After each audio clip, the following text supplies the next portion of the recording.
Welcome back, everyone. I hope you're all doing well. Have you ever found that when you're not in contact with the narcissist, you actually can start to become fearful of what they're going to do, or you can actually feel that you've done something wrong because you've asserted yourself, you've moved away from a situation, and you feel that you're obligated and that you've done something wrong. So I'm going to talk to you today about 6 things that will happen to you when you leave the narcissist. But first, I'm going to introduce to you fog: fear, obligation, and guilt.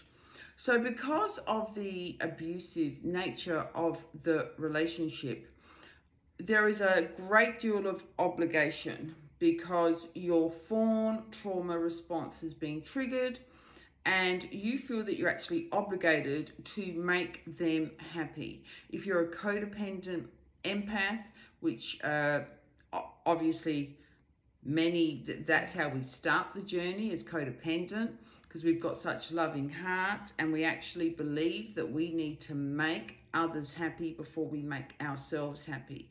We don't actually look at things in balance. We just feel that we understand them, we're going to make this work, and we will keep giving and giving and giving. So we've actually developed this obligation and this guilt.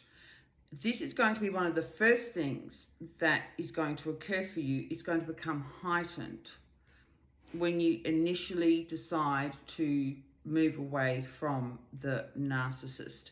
So there's a great deal of fear.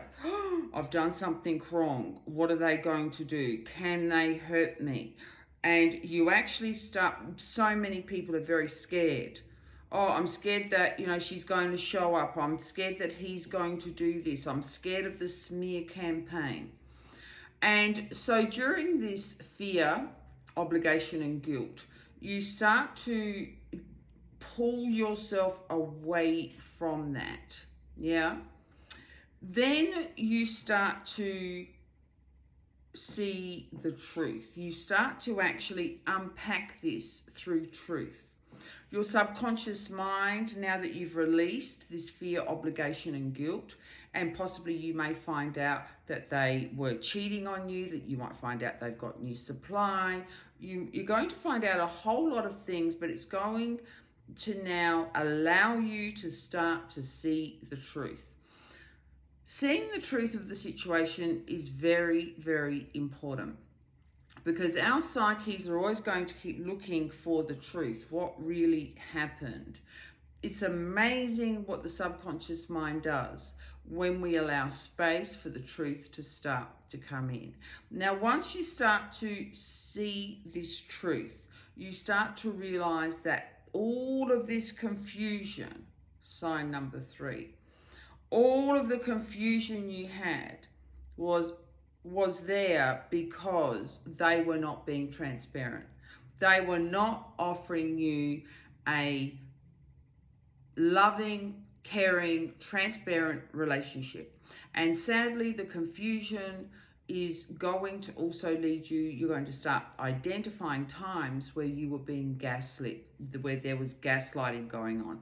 Narcissists want to make the breakup your fault. And you start to identify that that's exactly what they did, because they could then keep you trapped in the fog: fear, obligation, guilt. Now, once you start to move through that, you have less confusion. Yeah, which starts to feel really, really good. So there's less confusion in your life. You start to see things clearly, and you start to understand that it was not your fault. You were just trapped in darkness that had tricked you. Then we start to, this is the good part, we get to more peace. So much more peace in our life. We no longer allow them to siphon our energy. We no longer allow absolutely anyone to siphon our energy. We start to become a lot clearer about manipulation. And I'm talking to you about spiritual manipulation, emotional manipulation. You might start to find that you start to develop better boundaries. You start to see that so-called friends weren't really your friends.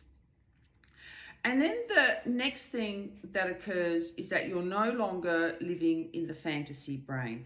You're back grounded in reality. You are no longer accepting this duality about love. You know, he hates me, she loves me. They want a commitment, they don't want a commitment. How can I fix things? It's not going to be fixed. So the reality starts to ground you, and you start to clear away this cognitive dissonance. And now, this is the exciting part, we get to the last stage where we can start to really envisage love. We've cleared those old templates of they don't want a commitment, they want a commitment, what do they really want with me, what's going on here, what am I going to tolerate, what aren't I going to tolerate? It's gone. You're starting to live more in your body, and you start to glow up, and you realize your self-worth. Yeah, and then you start to become very, very clear about your values and who you want to attract in, who you're going to allow to come in. And yes, we're living in unusual times at the moment where there's a lot of acceleration, and so we're starting to become a lot more.